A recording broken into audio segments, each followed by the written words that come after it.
Pai, do Filho e do Espírito Santo. Amém.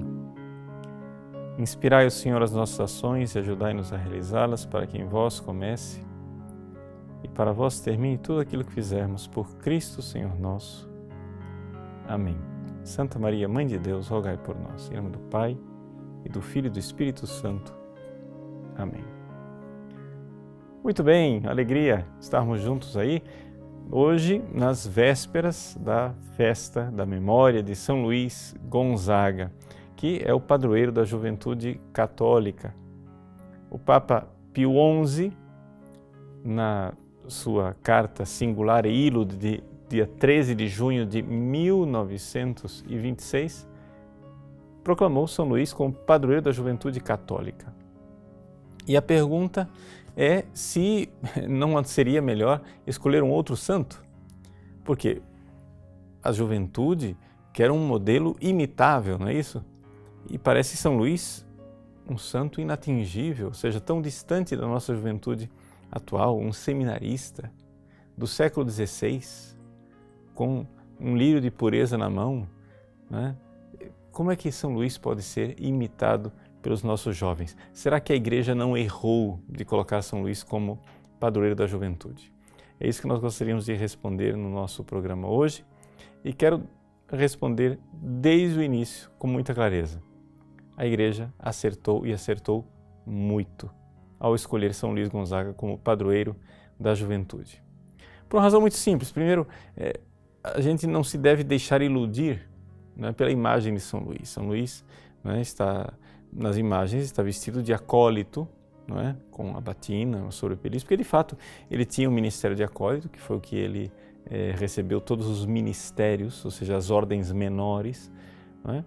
E aspirava ao sacerdócio. Mas 17 anos da sua vida, antes de entrar na Companhia de Jesus, Luís viveu no mundo.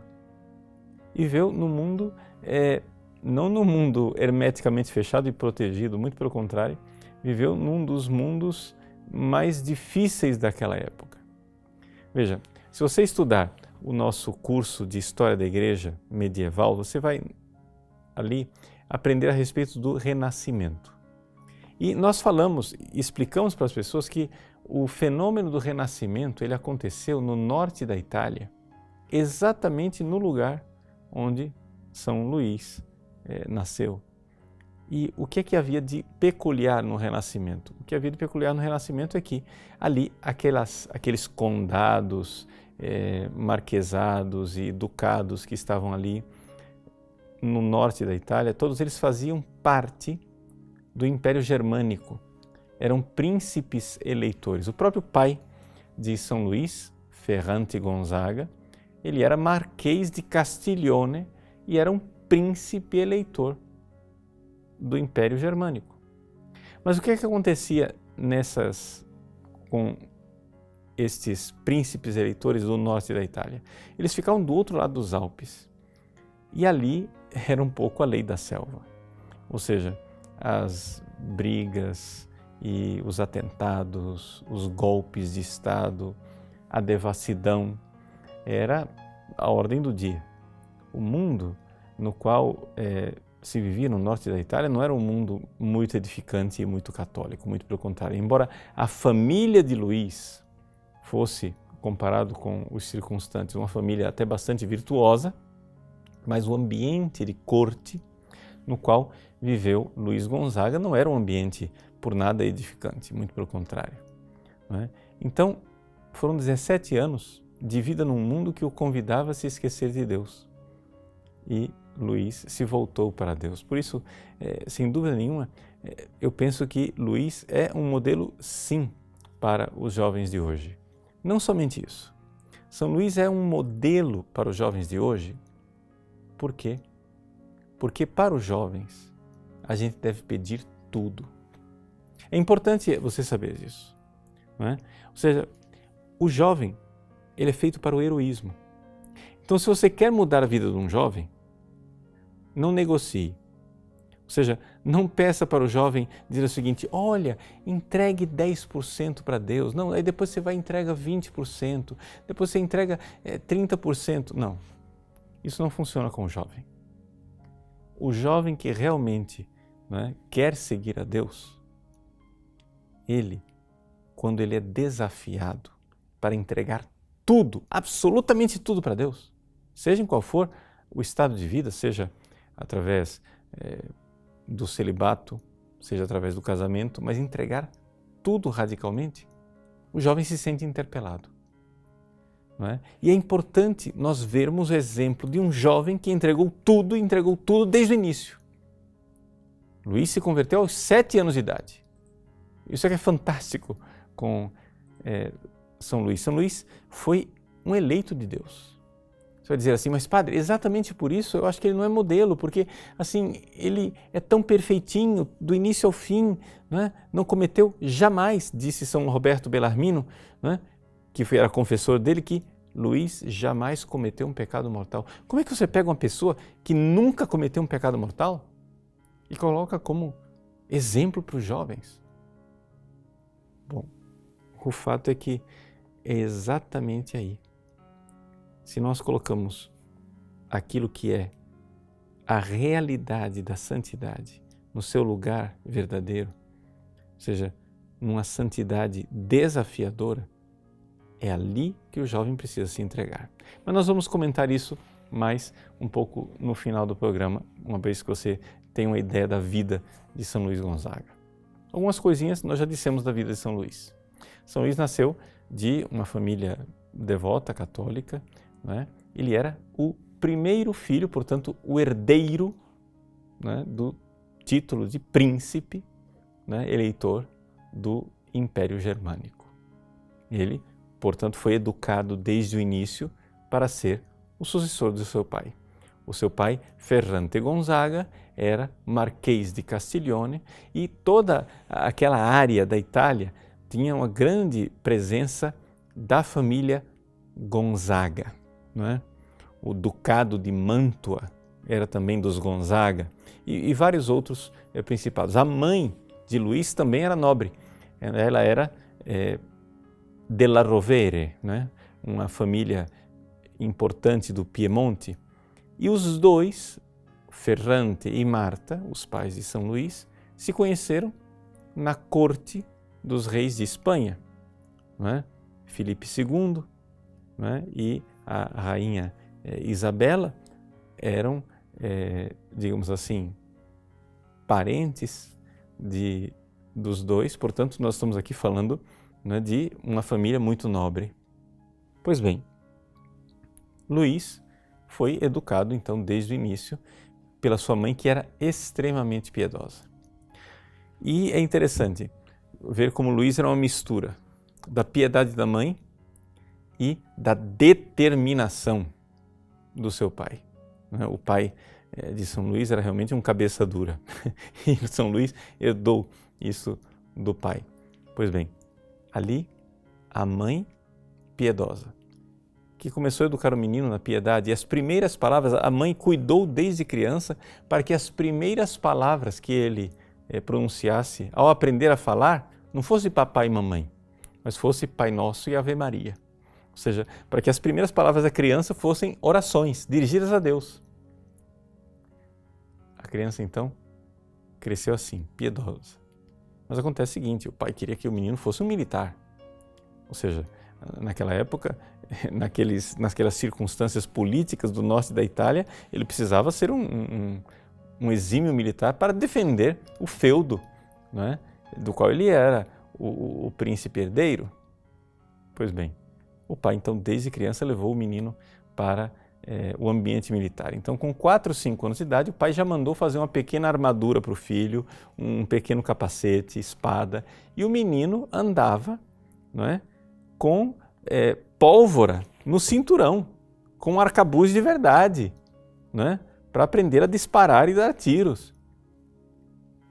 Acontece que 5 anos de idade não é a idade de uma criança andar armada com arma de verdade. E houve um acidente em que a pólvora estourou e por um milagre da proteção divina, Luís saiu somente chamuscado. O rosto dele deveria ter saído todo deformado com essa história, mas Deus o protegeu E então, dali para frente, o pai então decidiu que não era muito bom o menino andar com pólvora no cinto, né? Mas o menino era levado. E, assim, eu estou contando isso porque a gente tem um pouco uma ideia de um São Luís meio, assim, efeminado, etc e tal, mas nada disso. O temperamento da criança era extremamente sanguíneo, determinado, viril, né? E ele pegou escondido pólvora de um soldado. Vamos lembrar que ele está aqui com 5 anos de idade, numa idade em que ele ainda não era, teoricamente, capaz de pecar, né? Mas ele pegou escondido pólvora de um soldado e disparou um canhão. Quando os soldados todos em polvorosa, o que está acontecendo, né? Alarme, alarme, um canhão disparou, encontraram a criança jogada no chão por causa do ricochete do canhão e assim o nosso Luís começou a sua educação, ou seja, com a grande piedade da mãe e a grande determinação do pai. Quando ele voltou para casa, ele tinha aprendido a falar alguns palavrões com os soldados, mas ele não sabia qual era o significado desses palavrões. Quando então a mãe e o preceptor dele, o professor dele, muito desgostosos de ouvir aquele palavreado na boca do menino, né, disseram que ele não deveria nunca mais repetir aquele palavrão, e ele de fato nunca mais. E ficava realmente muito ruborizado e desgostoso quando via alguma palavra, né, indecorosa. Pois bem, o fato é o seguinte: essa criança, que foi educada na piedade, mas também educada na caserna com os soldados, aos 7 anos de idade, pelo menos é isso que ele mesmo nos conta, Luís se converteu. Pode parecer muito estranho, mas exatamente na idade em que ele começou a ter deliberação, a partir dali ele se decidiu por Deus. E começou a rezar todos os dias, o ofício de Nossa Senhora, os salmos graduais e os salmos penitenciais, com 7 anos de idade. E ele rezava e assim ele carregou esse hábito, né, durante a sua vida, né, de rezar. O pai, que queria que o filho recebesse uma boa educação, lembre-se que nós estamos aqui no ambiente do Renascimento, queria que ele se formasse em línguas clássicas, não é? Portanto também em latim, mandou ele com o seu irmão Rodolfo para que fossem educados em Florença. E ali em Florença o ambiente não era nada edificante. Mas em Florença, graças a Deus, ele também encontrou um ambiente onde ele podia ser devoto de Nossa Senhora, principalmente a famosa Nossa Senhora Annunziata, né, que é a grande devoção em Florença. E com 9 anos de idade, Luís, que era verdadeiramente um prodígio, um menino escolhido por Deus, se consagrou a Nossa Senhora e prometeu o celibato com 9 anos de idade, por iniciativa dele. Ele assim o quis, consagrar a sua pureza a Nossa Senhora. E aqui está a grandeza da coisa e o modelo para os jovens. Para nós entendermos que se nós queremos viver a castidade e a pureza, nós não temos que negociar. Não temos que ficar negociando e dizendo, não, até aqui você não pode ser puro demais, senão vai explodir, senão você vai terminar ficando, digamos assim, traumatizado. Não. Ou seja, aquilo que é o exemplo para nós de pureza é verdadeiramente o exemplo de entrega radical. Se você quiser dar uma olhadinha no nosso conteúdo no site, eu tenho um vídeo, né, colocando ali algumas indicações de como viver o celibato. Eu coloquei isso para pessoas que queiram viver o celibato, mas isso vale também para quem quer viver a castidade. E exatamente aqui a intuição, como São Luís é um modelo para os jovens. Os jovens querem viver a castidade, mas querem negociar. Eu não quero ter relações com a minha namorada. Mas você olha para todas as mulheres com um desejo sexual. Não, mas elas estão vestidas, padre, elas não estão nuas. Pois é. Começa aí. Como é que você vai viver a pureza se você começa a negociar? Não tem negociação. Não tem negociação. A pureza, ela precisa ser radical, né? A gente, durante muito tempo, no meu tempo de seminário, no meu tempo até de sacerdote, durante muito tempo, eu engoli essa balela, essa miséria, essa desgraça dessa mentira de que nós podemos ser castos, mas não pode ser radical. E qual foi a desgraça? Por que eu chamo isso de uma desgraça?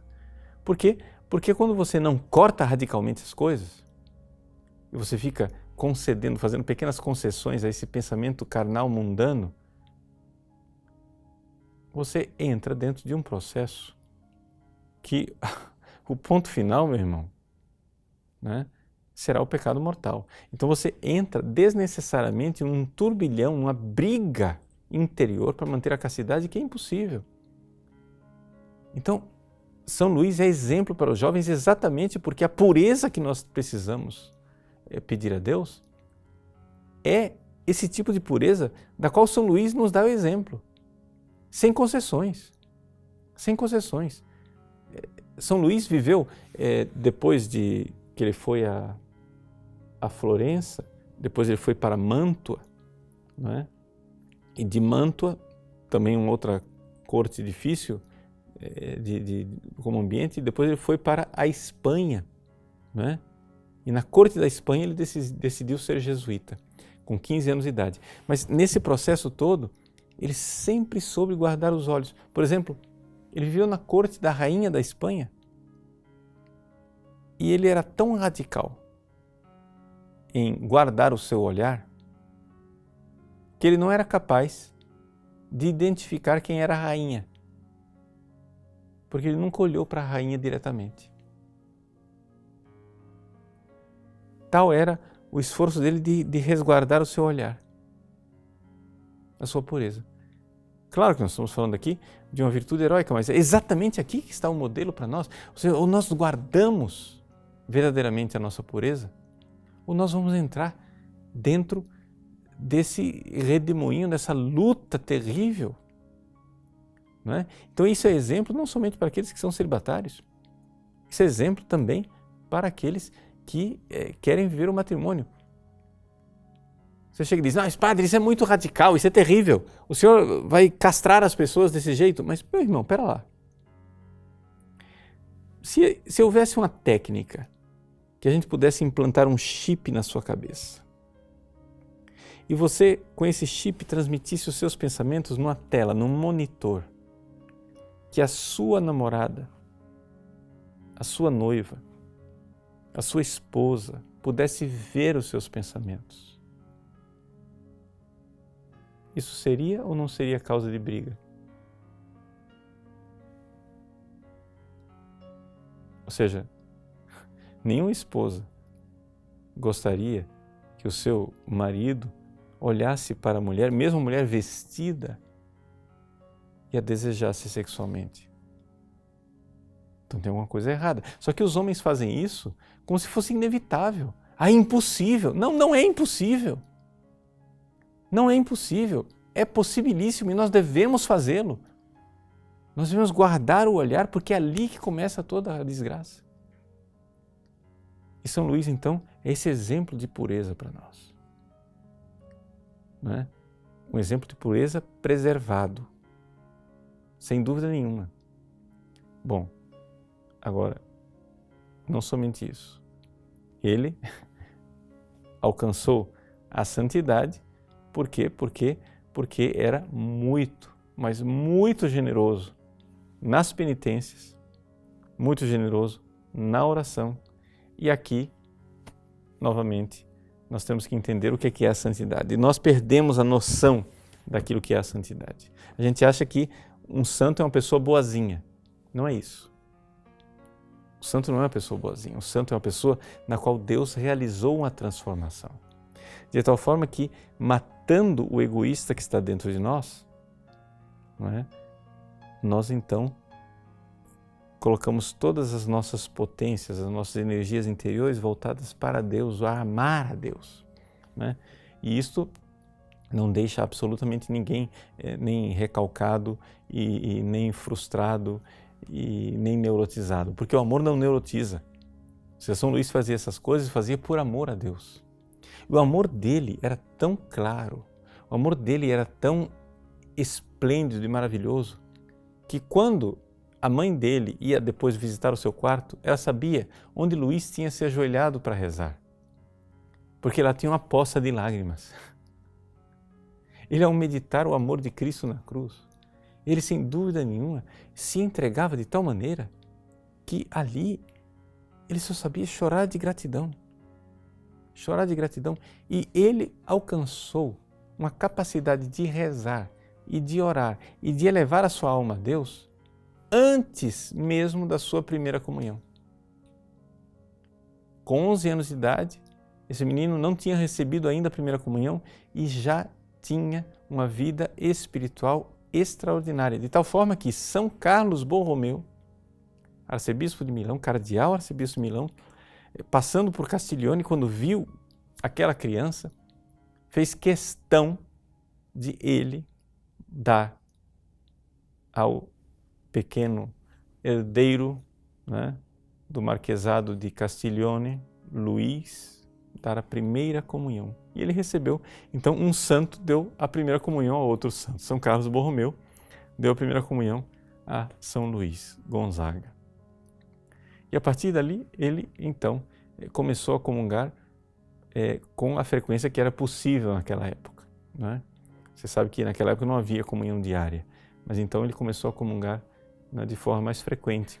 Quando ele era religioso, depois mais tarde, quando ele entrou na Companhia de Jesus, que ele comungava todos os domingos, ele dividia a semana em 2 pedaços, né? Ele comungava no domingo e gastava os 3 dias, segunda, terça e quarta, em ação de graças ao Pai, ao Filho e ao Espírito Santo pela comunhão recebida no domingo.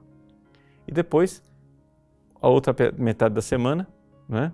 A quinta, a sexta e o sábado, em preparação e penitência para receber a comunhão no domingo, fazendo jejuns na sexta e no sábado, na sexta em honra à Paixão de Cristo, no sábado em honra a Nossa Senhora. Era realmente um homem que soube, né, rapidamente crescer e crescer na transformação espiritual, de tal forma que quando ele entrou na Companhia de Jesus com 17 anos de idade, ele já era santo, né? Ele não se santificou depois que entrou nos jesuítas. De tal forma que os jesuítas, como vocês sabem, eles têm 2 anos de noviciado. Os companheiros de noviciado de São Luís pegavam os objetos que ele usava para guardar como relíquia, porque eles já sabiam que era um santo. Estava lá um santo. E assim é que São Luís, com essa generosidade, com essa determinação de se entregar a Deus, foi que ele foi alcançando a santidade.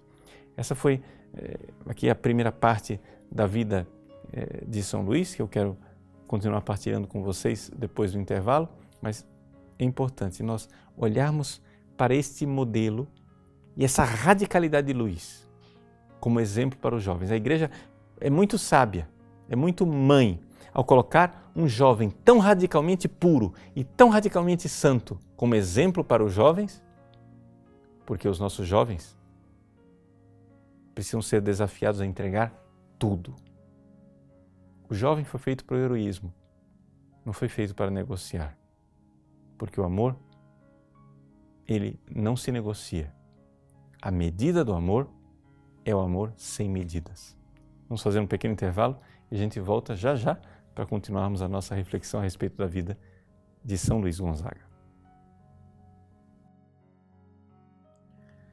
Retornamos então com esse nosso segundo bloco para falar a respeito de São Luís Gonzaga. Nós já colocamos um pouco a sua vida e colocamos um pouco esse desafio de por que é que este homem tão diferente da juventude atual é o padroeiro da juventude. Porque a igreja quer desafiar o jovem e quer desafiar o jovem para que o jovem entregue tudo, sem negociação. É assim que o jovem é feito para o heroísmo.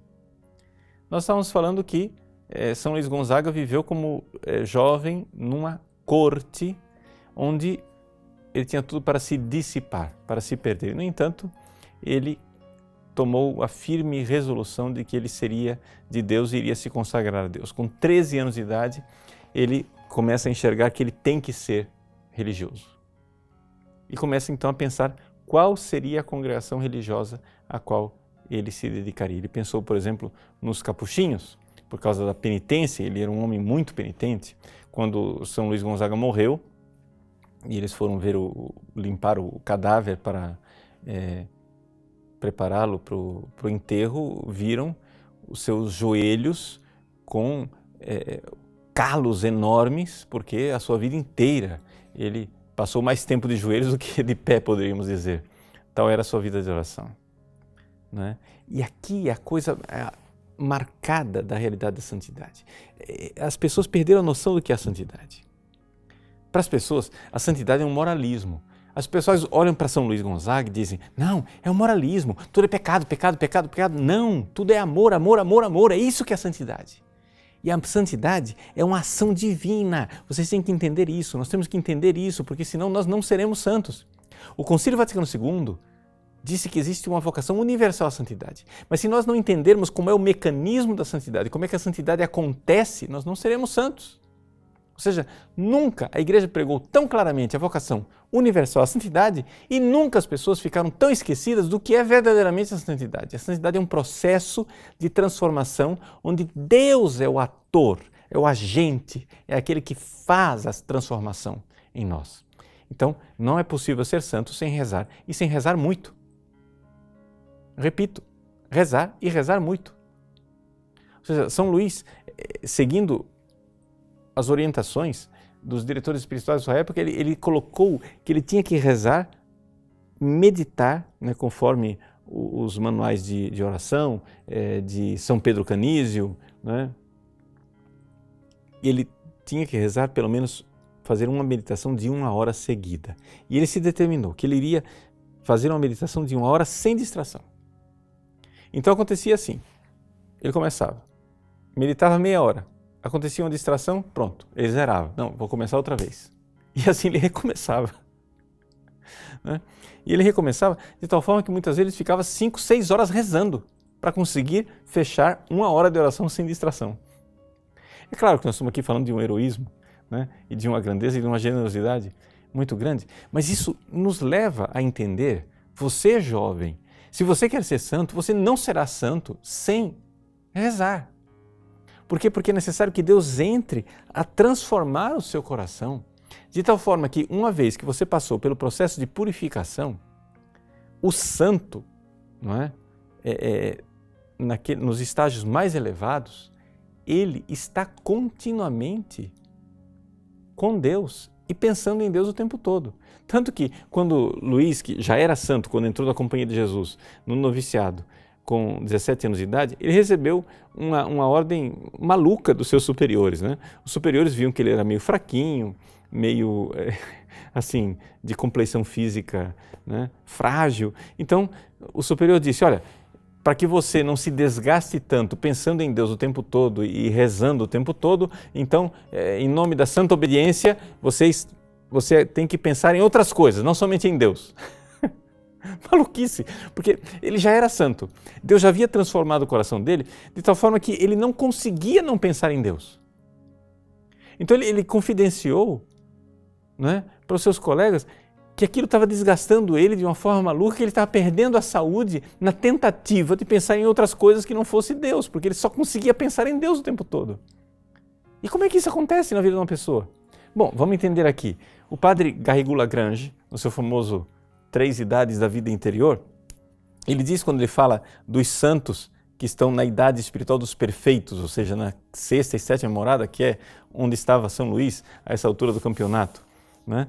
Ele diz assim, que os santos que chegaram a esse estado de perfeição, eles têm um conhecimento quase experimental de Deus. E, portanto, eles têm continuamente o seu coração voltado para Deus. E ele faz uma comparação que nos ajuda a entender isso. Nós, egoístas e sem vergonhas que somos, conseguimos entender nessa comparação que o Garrigou Lagrange diz assim. Ele diz assim, isso é fácil de compreender por oposição. Ou seja, vamos inverter as coisas. Né? Vamos olhar para a mente e o estado da alma de um egoísta, que é algo que a gente experimenta mais facilmente na nossa vida, né?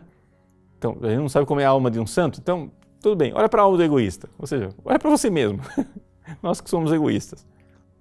O egoísta pensa constantemente em si mesmo. E mesmo sem se dar conta, ele tudo quer reduzir a si. Ele se ocupa sempre de si mesmo, das suas ambições, das suas tristezas, das suas alegrias superficiais, da sua conversação íntima consigo mesmo. Ou seja, o egoísta, ele fala consigo mesmo o tempo todo. Mas essa conversação é vã, é estéril e é inútil para todos. Já o homem bom e perfeito, ao contrário, em lugar de pensar em si mesmo, continuamente eleva o seu pensamento a Deus, à sua glória, à salvação das almas. E como que por instinto, ele faz convergir até estes objetos todos os seus pensamentos. A sua conversação íntima não é consigo mesmo, mas é com Deus. Ou seja, a pessoa que alcançou esse estado de santidade, assim como você fica pensando na sua cabeça com você mesmo, veja que você dialoga com você o tempo todo automaticamente, não é isso? Você dialoga com você. Não, eu acho que eu não vou fazer isso. Eu vou fazer assim, assim, assim, assim. Pois bem, o santo, ele dialoga automaticamente o tempo todo com Deus. Porque houve um processo de transformação. Agora é importante que a gente entenda isso. Que na realidade o santo pode dizer, eu vivo, mas não eu, Cristo que vive em mim. Agora, se nós vamos abastardar a ideia de santidade, e vamos dizer que a santidade é simplesmente um cara legal, não é? Eu vejo, por exemplo, algumas pessoas que falam de alguns santos. Vejam, eu não quero aqui emitir nenhum juízo a respeito de uma pessoa que eu não conheço o suficiente, né? Mas eu andei lendo algumas biografias, né, do seminarista Guido Schaeffer, lá do Rio de Janeiro, né, que está em processo de beatificação, né, e que já é servo de Deus.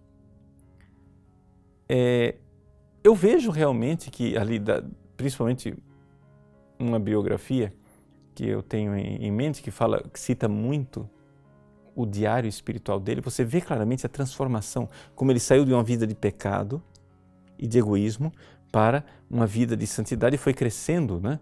Ou seja, um menino que ia à missa às 7 da manhã e ficava em ação de graças até meio-dia, é evidente que é um rapaz extraordinário, e se deixava consumir pelo amor aos pobres, não é? Uma doação total e uma preocupação em levar as pessoas para Deus, em convertê-las. Então, certamente se vê grandes virtudes ali. O juízo a respeito da santidade, quem vai dar é a igreja, eu não vou me antecipar a esse juízo. Mas o que eu quero aqui comentar não é isso. Não é a santidade ou não do Guido Schaeffer, que eu acho que provavelmente realmente é um rapaz santo.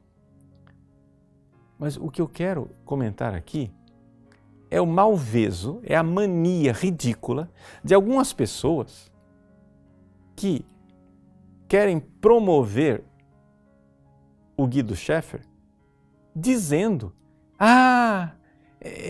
ele aprontava, ele cometia pecados, ele era normal. Que legal, um santo normal que cometia pecados. Que coisa absurda. Não. Ele cometia pecados e foi exatamente porque ele deixou de cometê-los que ele é santo. Se ele for santo, é porque ele deixou de cometê-los. Só que as pessoas querem mostrar que o santo ele é normal e que ele peca, né? E que ele apronta, e que ele é um vadio. Não, gente, pelo amor de Deus, parem com isso. O santo ele é santo. Mas quem vê essas coisas é por quê? Porque a pessoa não tem noção do que é santidade. A pessoa acha que a santidade é um processo moralista em que o sujeito é pecado, é pecado, é pecado, é pecado, é pecado, fica neurotizado, né? E aí, então, fica santo. Não. A santidade é o processo de uma pessoa que é tão tomada pelo amor de Deus que ela não pode não amar Jesus nos seus irmãos e viver a sua vida inteira para o Cristo o tempo todo. Mas não porque isto é um moralismo, mas porque este é o caminho diria até natural, mas a palavra mais correta seria o caminho sobrenatural no qual entrou a sua alma. Isso é o santo. Então, vamos parar de nos comprazer com essas ideias ridículas. Eu estou citando aqui o Guido Schaeffer como exemplo, mas outros santos são vítima disso. Ou seja, existe todo um processo historiográfico de releitura da vida dos santos para provar que os santos eram, aspas, humanos com uma visão de humanidade ridícula. Ou seja, para provar que os santos, como se, nossa, Santo Agostinho é um santo legal, porque ele aprontou, engravidou a amante dele e teve um filho fora do casamento. Olha que santo legal. Então São Francisco era um boêmio, então ele é um santo legal, porque ele aprontou. Gente, pelo amor de Deus. Ele é santo porque deixou isso. Ele é santo, ou seja, a vida pregressa, a vida de pecado dessas pessoas mostram o quanto Deus é maravilhoso a ponto de transformar um pecador num grande santo. Mas se veja, qual é o maior médico? O maior médico é aquele que pega um doente e o transforma num atleta? O maior médico é aquele que impede a pessoa de ficar doente e faz dele um grande atleta. O maior médico é quem impede de ficar doente. Portanto, o maior prodígio divino não é nos santos que Deus tirou do pecado, mas nos santos que Deus preservou do pecado, como uma Santa Teresinha, como um São Luís, como a Virgem Maria, que é a mais santa de todos os santos. Essa é a maior santidade.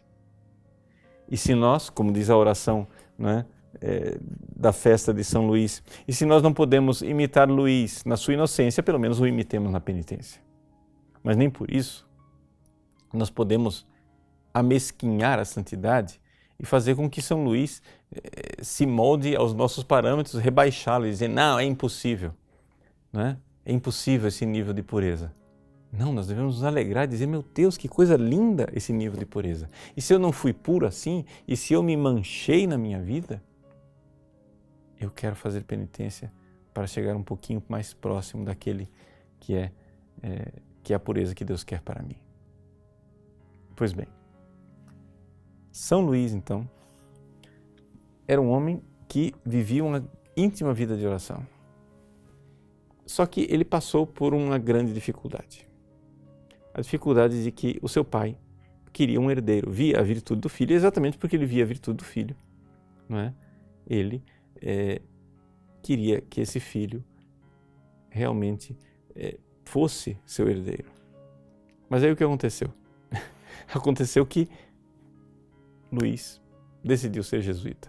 E decidiu ser jesuíta exatamente, de tantas ordens religiosas que ele podia decidir, exatamente porque ele descobriu que os jesuítas faziam um voto especial.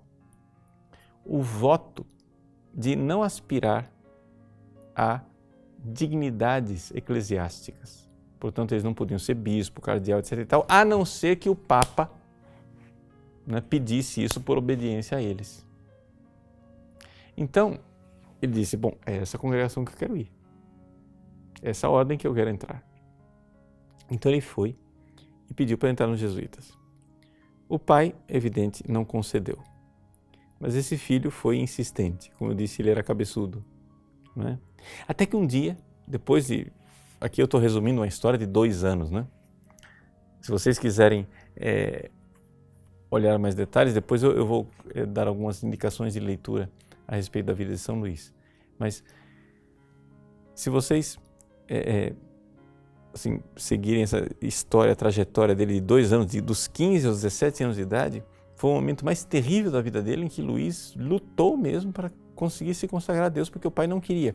O pai não era uma pessoa má, mas ele não queria que o filho não fosse aquilo que era a sua vocação de ser herdeiro do marquesado de Castiglione. Então, Luís insistiu. Até que um belo dia, o pai, irritado, pediu que o filho saísse da sua presença e disse que aquele filho para ele era um grande desgosto e que só dava tristeza para ele e que ele não tocasse mais nesse assunto, porque esse assunto era uma coisa que o fazia entristecer muito como pai. São Luís saiu da presença do pai e foi para o seu quarto e começou a chorar e a se flagelar até sangrar. O pai mandou que um empregado, o pai sofria de gota e estava na cama sem conseguir caminhar porque doía muito a gota, e o pai mandou o empregado ver o que Luís estava fazendo. O empregado olhou pela fresta da porta e viu aquela cena. Com o coração transpassado de dor, o empregado chegou para o pai, Ferrante Gonzaga, e em soluços não conseguia nem descrever a cena direito. E o pai então disse: não, eu não acredito em você, eu quero ver com meus próprios olhos. Então fez os empregados carregarem o pai na cadeira. O Marquês foi carregado na cadeira até a porta do quarto do filho, e ele então olhou pela fresta da porta e viu o filho naquela cena, com o chão banhado em lágrimas e ele se flagelando. Foi isso que dobrou o pai a conceder que ele pudesse entrar na vida religiosa. Mas, como eu disse, o pai era cabeçudo, a novela ainda se estendeu por um tempo. Ele mandou vários eclesiásticos e teólogos para disputar com Luís, para provar a sua vocação e para dizer que ele não deveria ser jesuíta, que ele pelo menos fosse padre diocesano. Veja, o Luís, ele tinha 2 tios que eram cardeais, da parte de pai e da parte de mãe, né? Da parte de mãe, o cardeal della Rovere, da parte de pai, o cardeal Scipione Gonzaga. Os 2 eram cardeais. Se ele aceitasse ser padre diocesano, certamente ele um dia seria um bispo ou um cardeal. Quem sabe poderia ser até papa.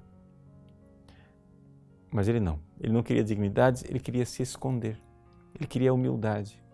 Ele queria realmente a pobreza. E embora é interessante, quando o pai mandava ele para as cortes para desempenhar algum papel, no início ele aceitava vestir os vestidos especiais que o pai mandava fazer para ele, porque ele tinha uma missão para cumprir. Mas uma vez cumprida aquela missão, ele voltava para o quarto dele, colocava a roupinha humilde dele e voltava à sua vida, né, de recolhimento, à sua vida de entrega. Então essa realidade de voltar as costas para o mundo e fazer de Deus o seu porvir. E amar a Deus, e amá-lo tremendamente. E a devoção de São Luís à Virgem Maria foi sempre uma coisa muito importante para a sua vida espiritual. Até que finalmente Luís conseguiu, né, ser admitido na companhia de Jesus. Durante esse tempo em que ele entrou na companhia de Jesus, o seu pai veio a falecer. E o pai dele, antes de morrer, fez uma confissão geral e conseguiu a graça de uma contrição tão maravilhosa que ele não parava de chorar pelos seus pecados cometidos, né? E ele dizia: eu consegui a graça desta conversão pelas orações do meu filho Luís. Depois da morte do pai, o filho, né, Rodolfo, que foi o herdeiro, porque São Luís teve que renunciar, né, ao título de marquês, e é importante aqui que a gente saiba dessa renúncia, ou seja, ele renunciou ao título de marquês, ele precisou da aprovação do imperador do Império Germânico, porque ele era príncipe eleitor, por direito. Então, teve que ter a aprovação do imperador. Foi assim, o processo dele renunciar ao seu título de nobreza foi longuíssimo e trabalhoso, todo um processo jurídico muito difícil, de tal forma que praticamente a Itália inteira já comentava a história desse príncipe que queria, porque queria, não é, ser jesuíta. E ele então conseguiu, pelas suas orações, a conversão do seu pai. Quando o pai morreu, o irmão Rodolfo assumiu, houve ali um litígio, uma briga entre o irmão, que era Marquês de Castiglione, e o Duque de Mantua. sempre parentes, os dois eram Gonzaga. E as duas mães dos dois nobres, ou seja, a Marta, mãe de Luís e de Rodolfo, e a Eleonora, mãe do Duque de Mantua, entraram de acordo de dizer, olha, para resolver isso daqui, para não acontecer uma guerra, porque a guerra já estava pronta, né? Numa missão de paz, peçamos que o Luís venha para fazer a paz na nossa família. Conseguiram a permissão do superior e Luís, então, por obediência, voltou à sua casa paterna. Quando ele chegou, o seu feudo, de onde ele outrora era o príncipe herdeiro, ele quis entrar o mais discretamente possível, no entanto as pessoas descobriram e começou a correr a voz na cidade de que Padre Luís, embora ele não fosse padre, era chamado assim, Padre Luís tinha chegado e as pessoas na rua se ajoelhavam para receber a bênção daquele seminarista e tocar nele porque sabiam que era um santo. A mãe dele não estava em casa. No dia seguinte ela chegou, estava a 12 milhas de distância, no dia seguinte ela chegou. Quando encontrou o seu filho, essa mulher que sabia que seu filho era santo, não o abraçou, não o beijou. Ela encontrou o filho e a primeira coisa que ela fez foi colocar-se de joelhos diante do filho, porque sabia que estava diante de um santo. E de fato a fama de santidade de Luís aconteceu durante a sua vida. As pessoas sabiam da grandeza e da santidade daquele rapaz, que tinha se voltado totalmente para Deus. Na viagem de volta, ele parou em Milão. Em Milão ele teve uma visão de São Gabriel, que o advertiu que no prazo de 1 ano ele estaria morto. São Luís então volta para Roma, acontece lá uma grande epidemia, não é? Uma epidemia que tirou a vida de vários papas. E Luís, então, se dedicou a cuidar dos doentes. Os seus superiores, quando viram que alguns jesuítas tinham contraído a doença, disseram, olha, você então não vá para o hospital onde o pessoal está em epidemia, mas Luís, que era cabeçudo, né, convenceu os superiores que deixassem ele cuidar dos doentes. Então, tudo bem, então você vai nesse outro hospital aqui onde não estão os que contraíram a peste. Você vai nesse outro hospital. Cuide de doentes, mas não do pessoal que foi contaminado. Mas ele, ajudando um homem, né, que ele encontrou na rua, a ir para o hospital, carregou este homem nos seus braços até o hospital e ali, com este ato, ele contraiu, não é, a doença. Faltando 6 dias para ele completar 23 anos de idade, Luís caiu no leito com febre, ainda ficou durante 3 meses doente. No processo de doença, o seu confessor, São Roberto Bellarmino, esteve conversando com ele e depois de uma conversa a respeito das belezas do céu, porque ele sabia que ele iria morrer, ele teve um êxtase e nesse êxtase foi revelado a ele que ele morreria na 8ª de Corpus Christi. Veio o dia de Corpus Christi, no dia 13 de junho, e ele sabia que a sua morte estava próxima, era iminente. Passou a 8ª e nada dele morrer. No último dia da 8ª, dia 20 de junho, ele amanheceu o dia bem, né? Recobrou as forças e todo mundo achava que ele estava melhor. E ele disse, eu vou morrer hoje. Os enfermeiros não acreditaram. Disse, por favor, traga um viático porque eu vou morrer hoje. Eles, o senhor está melhor, a febre foi embora, você está com o rosto mais revigorado. E até que finalmente, de tanta insistência do santo, de tarde, trouxeram, né, o viático para ele. E depois veio São Roberto Bellarmino, fez a oração dos agonizantes, embora estavam fazendo aqueles ritos lá, achando que, bom, ele não vai morrer essa noite. Todo mundo foi embora dormir e ficaram lá 2 padres cuidando dele, conscientes de que seria praticamente impossível ele morrer naquela noite.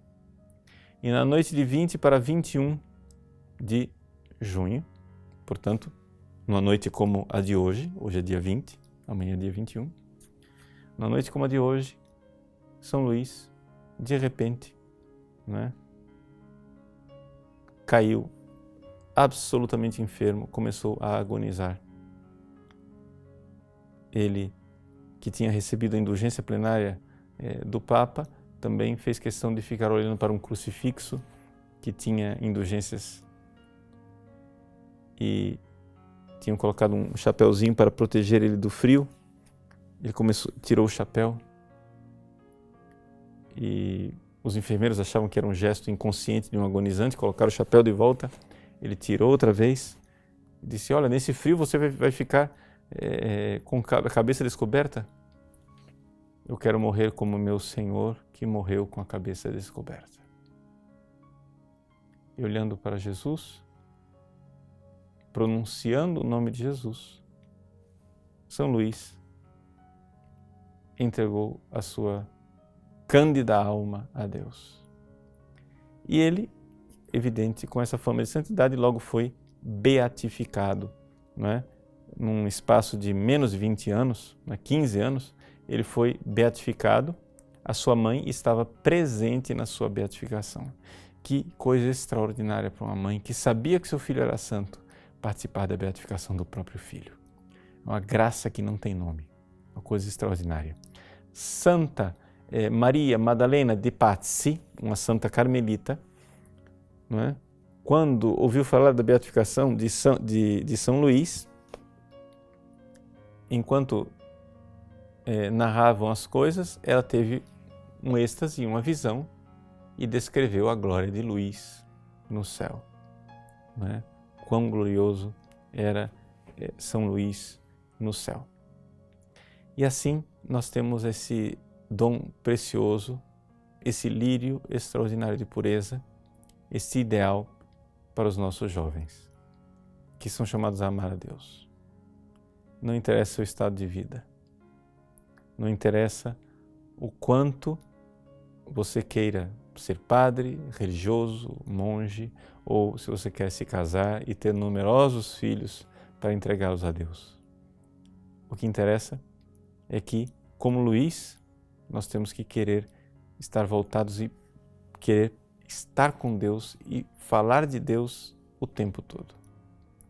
Uma das coisas, e com isso eu concluo essa nossa noite, um pouco de tertúlia a respeito de São Luís Gonzaga, uma das coisas que ele fez no seu seminário foi que ele fez um pequeno grupo. Ele pediu permissão aos superiores, fez um grupo de companheiros e de amigos para fazer um apostolado dentro do próprio seminário. Vamos fazer assim. Vamos fazer com que os seminaristas só falem a respeito das coisas de Deus o tempo todo. E assim foi. São Luís começou este apostolado com os seus amigos, onde nos pequenos grupos, na hora do recreio, quando a conversa ia para outra direção, sempre se puxava um assunto edificante, sempre se puxava um assunto da vida de um santo, Deus, etc. E assim que São Luís começou a ler vida de santos para que ele tivesse sempre o que falar, sempre o que dizer aos seus companheiros. E assim edificá-los e assim fazer apostolado. De tal forma que o padre Virgílio Cepari, que foi o primeiro biógrafo de São Luís, que conviveu com ele, não é? Que foi testemunha ocular de muitos dos acontecimentos que ele mesmo narrou, ele disse que nas férias, quando os jesuítas estavam lá, os seminaristas jesuítas, de férias em Frascati, ele olhava para aquele grupo de seminaristas religiosos jesuítas no pátio e ele tinha certeza absoluta que por causa da obra de apostolado de Luís, todos aqueles pequenos grupos estavam conversando somente a respeito de Deus e das coisas de Deus. Que beleza saber que nós podemos, né, ser de Deus o tempo todo. Pois bem, aqueles que quiserem aprofundar a vida de São Luís, eu então recomendo a oração, a leitura, desta vida de São Luís escrita pelo seu primeiro biógrafo, né, Padre Virgílio Cepari, com C que se escreve, né? Virgílio Cepari, na vida de São Luís, que se encontra na internet, né? Em documentos, em livros antigos escaneados. Existe o arquivo em português e em italiano no formato de livros antigos. Meio difícil de ler porque os próprios caracteres são antigos se você não está acostumado a ler esses livros antigos, mas é possível ler. E existe também um formato melhor, de mais fácil leitura, em inglês, né? The Life of Saint Aloysius Gonzaga. Luís, em inglês, eles colocaram digamos assim, ficou tradicional não chamar São Luís de Saint Louis, mas Saint Aloysius, porque Aloysius é Luís em latim. Então, em inglês se chama Aloysius Gonzaga, né?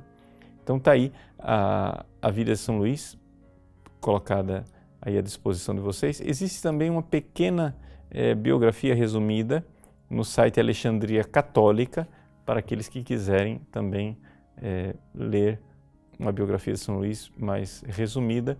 É um pouco também com uma ortografia um pouco antiga. Então, fica aí uma dica para também os nossos editores, né, de republicar aí a vida de São Luís, principalmente essa vida do Virgílio Cepari, para que nosso público de língua portuguesa possa ter acesso a essa maravilhosa vida. São 400 páginas, mas são 400 páginas que se leem com muito gosto, né? Ou seja, eu li em 2 dias, né? Então, assim, com muita facilidade, porque é delicioso. É delicioso ler a vida deste santo extraordinário, desse grande Luís Gonzaga, padroeiro da juventude. Que os jovens encontrem nesta vida e nesse intercessor o padroeiro de sua pureza, porque se nós não tivermos a pureza, a gente não decola espiritualmente. Então, a primeira coisa é a purificação ativa dos sentidos. Temos que nos livrar um pouco de nossas paixões, senão a gente não decola. Então, para isso, São Luís está aí como grande desafio. Por que é que São Luís é padroeiro da juventude? Por quê? Porque se você quer mudar a vida de um jovem, não negocie. Peça tudo para que ele entregue tudo para Deus. Porque o jovem foi feito por heroísmo. Deus abençoe você. Obrigado por participar desse programa. Que São Luís Gonzaga interceda por nós no céu, pela intercessão da bem-aventurada Virgem Maria e de São Luís Gonzaga, padroeiro da juventude católica. Abençoe-vos o Deus Todo-Poderoso, Pai e Filho e Espírito Santo. Amém.